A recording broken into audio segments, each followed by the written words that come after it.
Muy buenas tardes, bienvenidos un día más a Criptonegocios, bienvenidos al programa Cripto de referencia, la televisión española, con todo análisis, con toda la actualidad, como siempre, contando con los mejores expertos, pendientes del mercado, pendientes de Bitcoin, que vuelve a remontar en el día de hoy, acercándose incluso a la zona de los $68.000, arrastrando al mercado, esta vez para bien, esta vez para que impere el tono verde, el tono positivo, con subidas para Ethereum, para BNB, para las principales altcoins en estos momentos, pendientes, por supuesto, un día más de los ETFs después de una semana negativa, un inicio de semana también negativa en los últimos días. Vemos nuevas entradas en los ETFs de Bitcoin, hasta 100 millones que se compraron en el día de ayer. Pendientes de todo esto, del impacto que tiene en el mercado, miraremos también a Ripple. Hay noticias sobre este proyecto en torno al lanzamiento de una stablecoin, de una moneda estable. La sorpresa, la noticia es que es una stablecoin, una moneda estable localizada en dólares, financiada por dólares. Enseguida les vamos a contar qué está tramando Ripple. Miraremos también a más actualidad a Peter Schiff, que dice que hay que vender Bitcoin y hay que comprar oro. Sigue en este caso con su cruzada Peter Schiff, y pendientes sobre todo de lo que sucede en el mercado. Empezamos mirando a los ETFs de Bitcoin. Han aumentado sus compras hasta los 113,5 millones de dólares este miércoles, frente a los 40 del martes, y las salidas de 85 millones de dólares que vimos este lunes. La venta en Grayscale en particular se ha reducido hasta los 75 millones de dólares desde los 300 que tuvieron lugar el pasado lunes. GBTC ha visto desaparecer el 50% de sus activos desde que comenzó la negociación de los ETFs, debido a que sus tarifas, como venimos explicando, no son competitivas. Ahora tienen solo 328.000 Bitcoin frente a los 620.000 que tenían antes de enero. Eso es más bajo que los niveles de junio de 2020, antes o cerca de cuando comenzó precisamente este juego en torno a los ETFs. Por lo tanto, cualquiera que haya entrado por razones especulativas no relacionadas con los precios ya está fuera, dejando solo a los inversores a largo plazo, que podrían seguir rotando o actuarán en línea con el mercado en general. ARK Invest tampoco está viendo más salidas después de que salieran hasta 87 millones de dólares el pasado martes. La semana pasada tuvieron entradas inusuales de 270 millones de dólares en 2 días, frente a un promedio de en torno a los 40 millones, lo que podría explicar sus salidas inusuales. Fidelity ha sido más fuerte de lo habitual durante la semana reciente, con 117 millones de dólares, mientras que BlackRock venía siendo el más fuerte, sin duda, en lo que llevamos de negociación desde el pasado 11 de enero. En las últimas horas ha registrado 42 millones de dólares en entradas. Pendientes de lo que sucede de los ETFs, miramos al impacto que está teniendo en el mercado. Repasamos ya el top 10.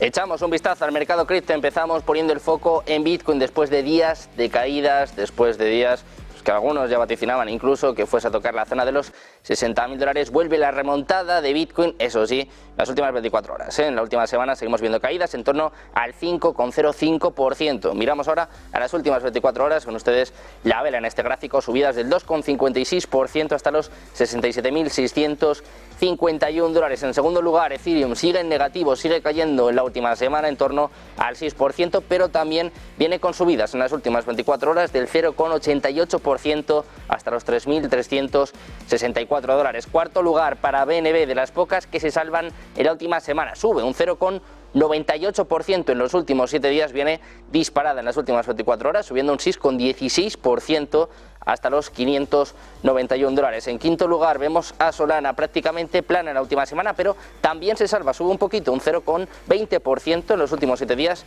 cayendo eso sí en las últimas 24 horas, un 1,25% hasta los 187,29 dólares. En sexto lugar vemos a XRP negativo, cediendo un 4,37% durante la última semana, subiendo, eso sí, en las últimas 24 horas, un 2,44% hasta los 59 centavos. En noveno lugar vemos a Cardano corrigiendo con fuerza en la última semana, se deja un 10,27%, eso sí, sube un poquito en las últimas 24 horas, 0,98% arriba hasta los 58 centavos. Y cerramos el top 10 mirando a Avalanche, sigue cayendo con mucha fuerza en la última semana, está perdiendo un 13,24% en estos momentos, empieza a remontar un poquito en las últimas 24 horas, 2,43% arriba hasta los 47,47 dólares. Así está el mercado cripto en estos momentos, subidas en las últimas 24 horas, seguimos viendo caídas, eso sí, en las últimas semanas, y seguimos viendo muchas noticias, mucha actualidad que repasamos ya con las Crypto News.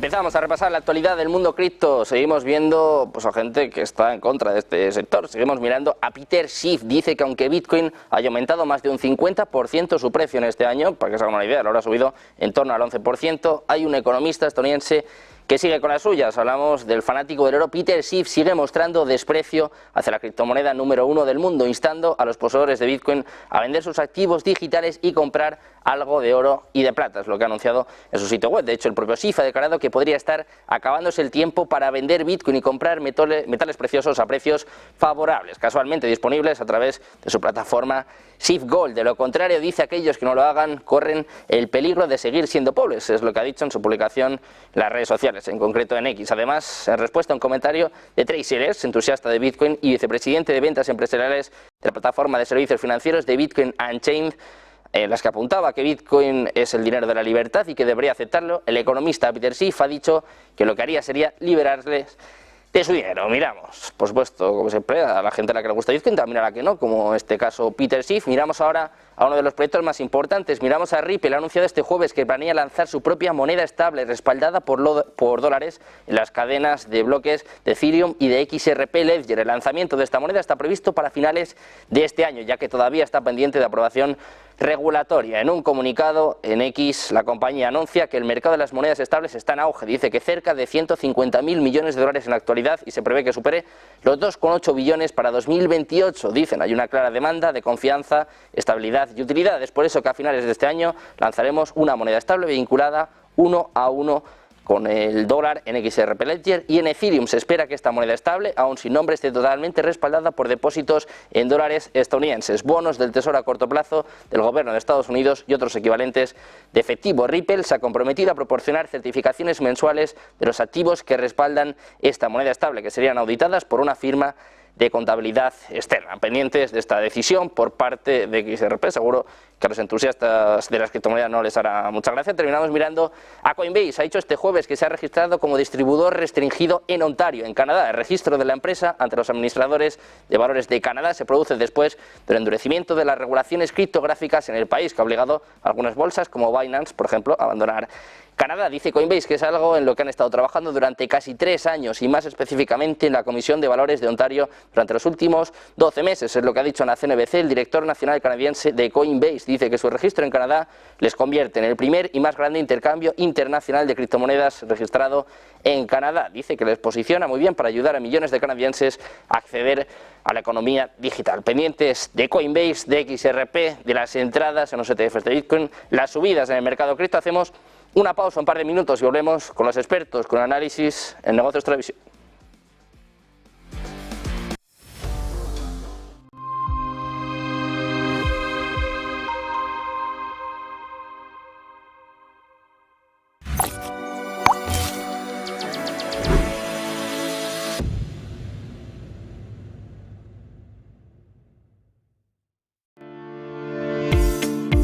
Dicen que el tiempo lo cura todo, pero los inversores en bonos que se han visto perjudicados por la compra de Credit Suisse pueden necesitar más que unos meses antes de estar dispuestos a lanzarse a por los bonos de capital adicional Tier 1, los AT1, que el VS espera todavía colocar en el mercado. Es fácil entender por qué los inversores en deuda subordinada pueden mostrar cautela, porque recibieron un duro golpe cuando el banco suizo aceptó hacerse cargo de su rival en quiebra en marzo. Títulos con un valor nominal de 17.000 millones de dólares que desaparecieron de un día para otro. Y lo que es peor, fueron borrados a pesar de que los accionistas consiguieron retener algo de valor, en un extraordinario vuelco de la jerarquía tradicional del capital. Los bonos AT1, los convertibles contingentes, los COCOs, se crearon a raíz de la crisis financiera de 2008. Era una forma en la que los bancos que colapsaran absorbieran las pérdidas, lo que hacía menos probable un rescate financiado por el contribuyente. Apuesta arriesgada, porque si un prestamista se mete en problemas, esta clase de bonos se pueden convertir rápidamente en capital o amortizarse por completo.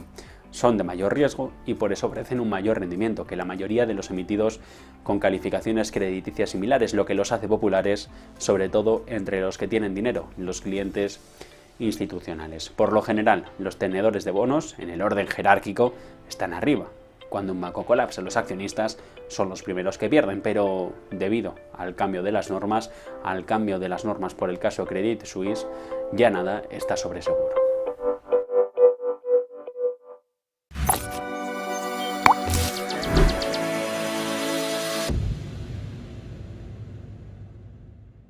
Hola, adictos a las bolsas y a los mercados. Si te parece demasiado complejo el escenario global y necesitas una ayuda a la hora de entender los mercados,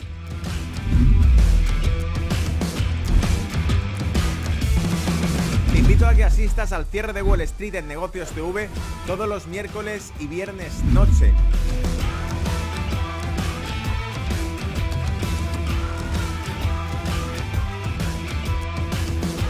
Donde no solamente empleamos los gráficos, sino también el análisis de datos fundamental, macroeconómico y los factores geopolíticos que revelan la situación real de los mercados. Te esperamos, no faltes. Chao.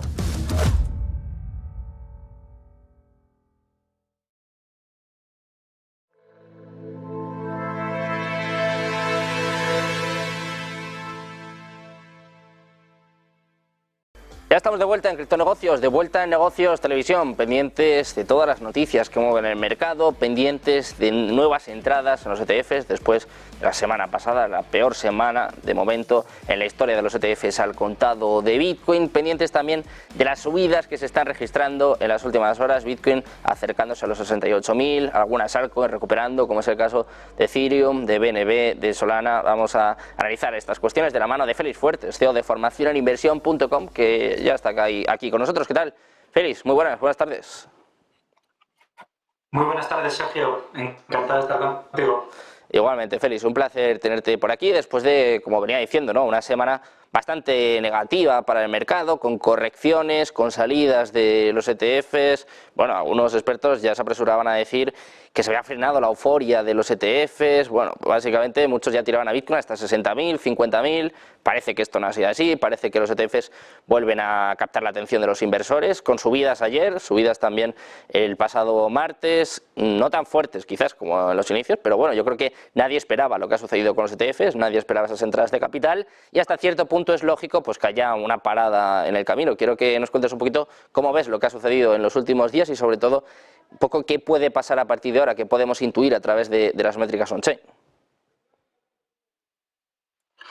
Bueno, lo bueno de tener métricas on-chain en la cadena de bloques es que vemos que realmente no todo depende de los ETFs, ¿no? Es decir, creo que además es una cosa que me sorprende porque teniendo realmente la capacidad de ver los datos sobre la cadena de bloques, seguimos trabajando sobre las especulaciones de cómo se comportan los ETFs y bueno, pues en términos generales nos acabamos fijando de que si los ETFs tienen una mala semana, pues entonces Bitcoin va a caer. Si los ETFs tienen una buena semana, entonces Bitcoin va a subir, ¿no? Y la realidad es que si nos vamos a ver las métricas on-chain, vemos que incluso en las semanas negativas en las que, porque vamos, llevamos 2 semanitas desde las 2 últimas de marzo, bueno, pues en la semana del 21 de marzo pues tuvimos a los ETFs en negativo, con Grayscale liquidando muy por encima de lo que estaban ingresando los ETFs de BlackRock, Fidelity y compañía, y luego vemos que en la semana ya del 25 pues BlackRock y compañía vuelven a superar a Grayscale, pero no lo están haciendo en la magnitud que nos estaban acostumbrando en febrero, ¿no? Que estábamos hablando de todos los días unos ingresos netos en demanda de cerca de 300, 400 millones, hasta a veces 800 millones, ¿no?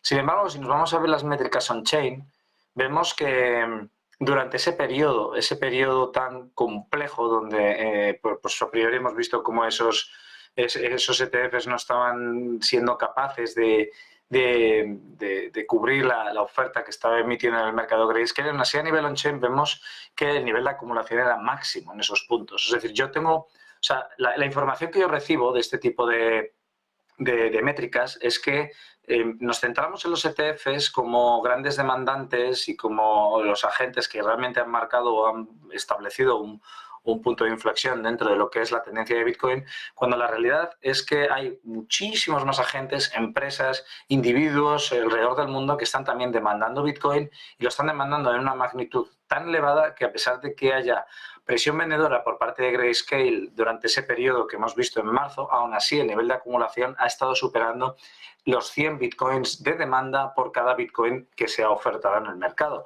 Y de hecho eso lo podemos ver sobre todo en el movimiento que tienen los agentes a la hora de mover sus BTCs a los exchanges o de retirarlos. Y vemos que realmente todo este crecimiento de bitcoins que han estado saliendo de los exchanges hacia billeteras frías, realmente son bitcoins que no tienen ni intención de venderlos, porque si no, ¿para qué los sacas a una billetera fría? Y hemos tenido un pequeño retroceso, una pequeña salida hacia los exchanges, pero más o menos estable, es decir, que tampoco que hay bastante convicción todavía. De hecho, quiero matizar de que un poco en relación a esos comentarios de Peter Schiff, incluso de de medios de comunicación que he estado leyendo, ¿no? Durante estos días, ¿no? Donde, bueno, parece que Bitcoin ya va a corregir o va a tener ese momentum de corrección, ¿no? Y probablemente preparemos, ¿no? Porque ha caído un 13% y esto se va a ir más al carajo. Realmente hay que tener en cuenta de que Bitcoin está expuesto a 3 actores, ¿vale? El primer actor es el dólar, lógicamente. Entonces, en marzo hemos tenido un mes muy, muy positivo para el dólar. El dólar ha sido la divisa que mejor se ha comportado en el mercado de divisas. Y, por supuesto, pues si el denominador se aprecia, pues vamos a tener al numerador seguramente, aunque se mantenga estable la demanda, que no ha sido el caso, porque incluso hemos visto a los ETFs presionar, vamos a ver al numerador sufrir, que es Bitcoin, ¿no?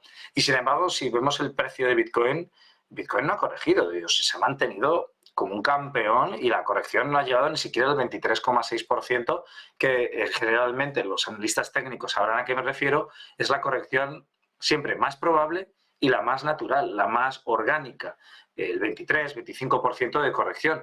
Y Bitcoin no está siendo capaz de corregir ni un 15%, no está siendo capaz de superar eso, a pesar de tener las adversidades de un dólar apreciándose en marzo, una Fed indicando de que probablemente pues no baje no hagan 3 recortes, ya pasen a 2 recortes, porque empieza a haber ya dualidad de opiniones, el mercado de futuros con cierta incertidumbre en relación a eso, a pesar de los buenos datos macroeconómicos que estamos viendo. Entonces, básicamente, está empezando a haber demanda de dólar para prestárselo al gobierno de los Estados Unidos, ya que parece que los tipos de interés podrían mantener altos durante más tiempo. Eso ha hecho que el dólar se aprecie y eso ha provocado incluso que el segundo punto, que sean los agentes de futuros, los traders de futuros, se vean presionados por la idea, primero, de estar pagando intereses muy altos por sus posiciones y, segundo, porque es probable que dado a que Bitcoin no está continuando su tendencia alcista y no entienden el por qué, porque muchas veces vemos que simplemente Bitcoin corrige y asumimos que se está vendiendo Bitcoin cuando la realidad es que se ha estado acumulando, es decir, todo este periodo que vemos aquí en la pantalla.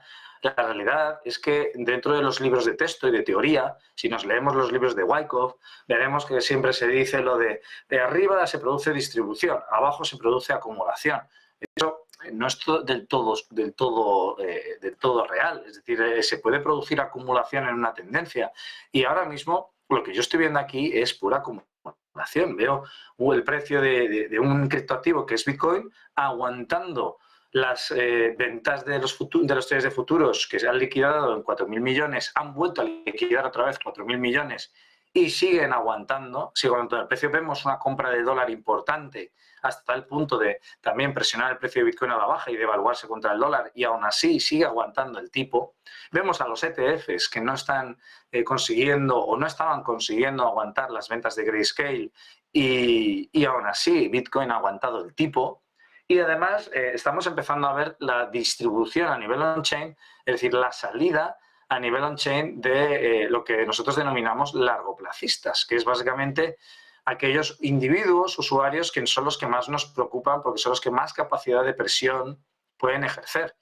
Se han salido aproximadamente se han salido 1,9 millones de bitcoins largoplacistas que han entrado en billeteras de especuladores. Actualmente, especuladores tienen 3,3 millones de bitcoins, los cuales, por un lado, bien que haya una cierta narrativa alrededor de Bitcoin en la cual parece que Bitcoin podría llegar a valer 120.000, 145.000, con instituciones como JP Morgan, Goldman Sachs, BlackRock, un poco respaldando este tipo de valoración, una valoración de 3 trillones. Por tanto, estos especuladores pues puede que no presionen el precio a la baja ante una aversión al riesgo, una aversión a la pérdida de, bueno, pues dejo correr los beneficios, pero como no sé hasta dónde va a llegar el precio, prefiero liquidar cuanto antes, no vaya a ser que esto se corrija y se vaya a la mierda, ¿no? Es posible que estos especuladores tengan esa mentalidad, pero es que Y seguramente, Sergio, ahora mismo estarás dándole vueltas a eso porque me lo preguntarás, me dirás, pero un momento, los especuladores que tú me estás contando, Félix, seguramente serán los ETFs, ¿no? Porque al fin y al cabo, pues si tenemos a estos fondos de inversión, estas gestoras comprando y su intención siempre es largoplacista, entonces es muy probable que estos especuladores realmente, aunque parezca que a nivel on-chain vemos que los largoplacistas se salen y están distribuyendo, la realidad es que los nuevos especuladores tienen una visión a largo plazo. Desafortunadamente, te diré que realmente los ETFs han llegado a demandar entre 450.000 y 500.000 bitcoins, mientras que los especuladores en el mismo periodo de tiempo han demandado 1,9 millones de bitcoins. Es decir, estamos hablando de que si descontamos los 450.000 bitcoins que han demandado los ETFs, nos quedan 1.450.000 bitcoins que se han demandado por agentes fuera de los ETFs. Es decir, que los ETFs en el mismo periodo de tiempo, desde que se aprobaron en Estados Unidos, han generado una demanda de solo el 25% de todos los bitcoins que realmente se han demandado y se han metido en billeteras frías en todo este periodo de tiempo, ¿no? Así que lo único que realmente puede hacer que el precio de Bitcoin continúe al alza es, primero, que el mercado de futuros se mantenga con unos tipos de interés bajos, es decir, ahora mismo los traders de futuros están pagando un interés bastante bajo, por lo cual aguantan sus posiciones, que tengamos a unos ETFs que continúen demandando diariamente y lanzando una señal al mercado de estamos aquí y vamos a seguir demandando, que el halving tenga un efecto en la minería, que básicamente el halving se viene ahora y tenga un efecto en la minería en la cual reduzca la dificultad. Fijaos lo que estoy diciendo, es decir, no que incremente la dificultad, el halving tiende a incrementar la dificultad, pero el hecho de que suceda el halving también derivará en migración, en salida de mineros. Por tanto, esa salida de mineros es muy probable que lleve a una reducción de la dificultad y, por tanto, una redistribución de las recompensas que siga manteniendo los incentivos a los mineros que se queden en la red de Bitcoin. Generalmente esto suele ocurrir.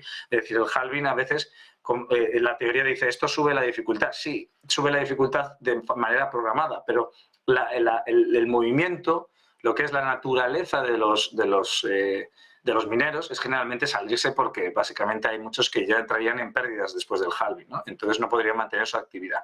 Entonces los mineros probablemente siempre que se mantengan, siempre que baje la dificultad y los que se salgan no sean en gran masa, como le ha pasado a Bitcoin Cash ahora mismo con su halving, que se han salido un 30% de los mineros, entonces probablemente también tengamos una subida que se mantenga sana y que pueda llegar a los 100.000, 120.000, incluso antes del verano, que yo creo que es bastante probable. Y luego, por último, hay un dato que esto ya lo hemos hablado en varias ocasiones, ¿vale? Y es que el fondo de pensiones del gobierno de Japón se ha fijado en Bitcoin y en oro, ¿vale? Los dos, para fortuna de Peter Schiff, ¿no? Que también quiere que se invierta en oro. Entonces, el banco de pensiones del gobierno de Japón, estoy investigando, porque la verdad es que no estaba tan puesto en lo que es en el ranking de todas estas gestoras. BlackRock está en la posición 30 de gestoras a nivel global más importantes del mundo. Y el fondo de pensiones del gobierno de Japón está en la posición primera. Es decir, le hemos dado mucho bombo a los ETFs por parte de BlackRock y compañía, porque también se emitían en Estados Unidos, pero sabiendo que va a entrar bastante capital institucional y que es un espaldarazo para el institucional, y está muy bien, pero nosotros ya avisamos en su momento de que si el ETF de BlackRock alcanzaba los 17.000 millones de capitalización, entraba en ese top 100 y van a haber ya fondos de pensiones que se van a empezar a fijar en Bitcoin. Y lo bueno de todo esto es que justamente el fondo de pensiones, el fondo de inversión más importante del mundo, el más capitalizado, se ha fijado en este activo y probablemente haga unas asignaciones al mismo activo. Y esto al final acaba haciendo un efecto en cadena, un efecto dominó, en el que el resto también quieren estar y quieren hacer una asignación, ¿no? Porque tienen una exposición a renta fija demasiado elevada y si los tipos de interés se van a empezar a bajar, estos fondos de pensiones van a tener que estar redirigiendo parte de sus activos a otros activos con más riesgo y que además pues, les ayuden a batir parte de lo que es la inflación, que realmente es para lo que se compra el oro, para lo que se compra la renta variable o para lo que se compra Bitcoin. Por tanto, este evento, que no se le está dando demasiado bombo, es muy, muy, muy relevante de cara a esa potencial continuación de la tendencia alcista de Bitcoin y sería un buen catalizador. Así que, atento a tus preguntas, Sergio, igualmente. Bueno, pues más allá de Bitcoin, quiero preguntarte también, en este caso, Félix, ¿qué puede pasar con el resto de altcoins, el resto del mercado? Estamos muy pendientes de Ethereum, de la posible aprobación de los ETFs, la última actualización.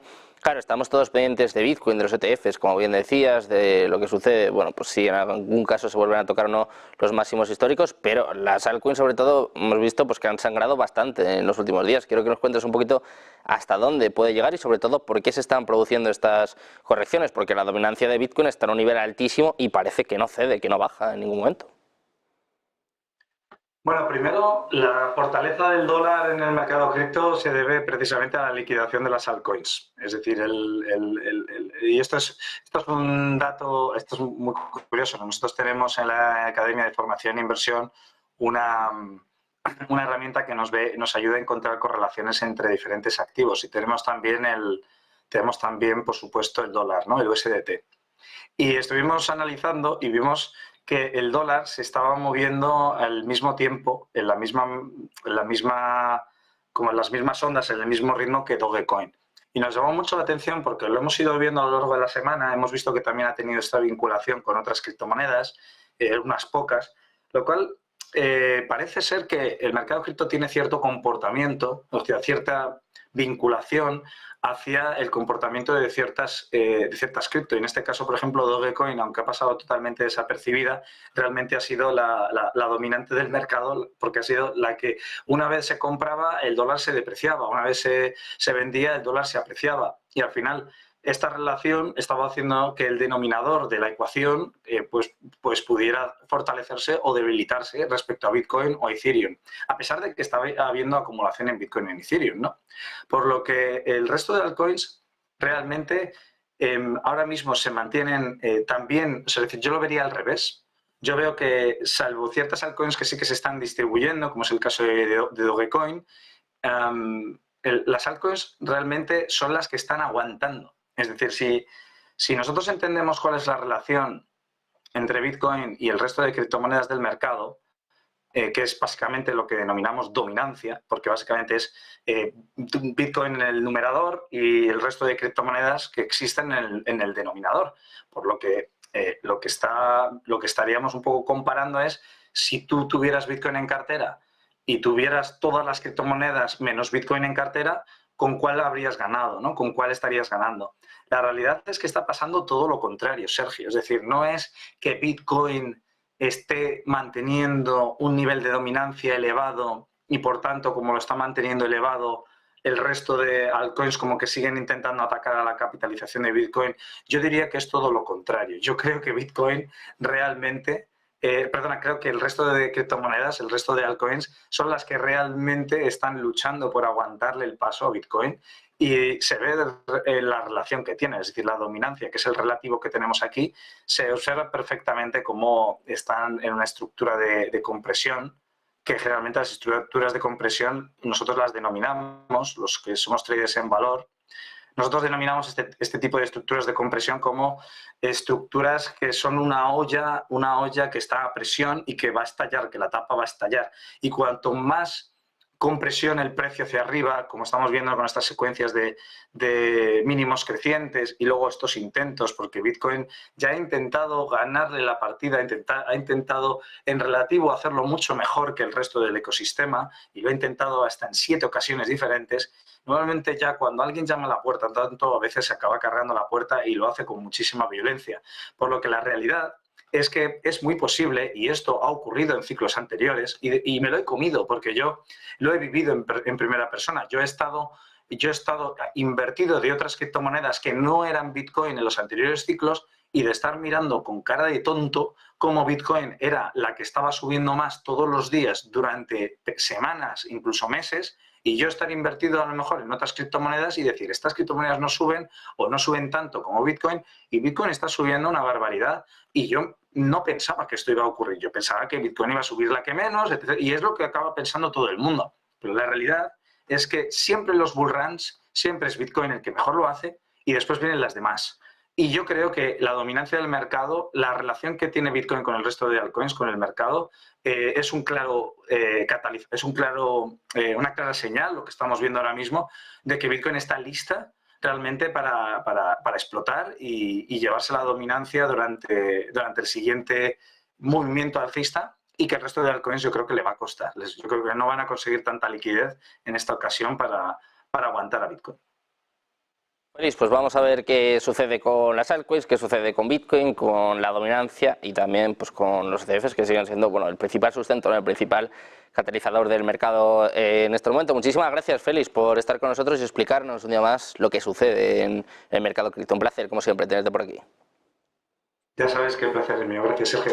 Muchas gracias, Félix. Nosotros seguimos pendientes, como ven, de la actualidad del mundo cripto, también de la actualidad económica, geopolítica. Una pausa, un par de minutos y volvemos con las noticias del día en Negocios Televisión.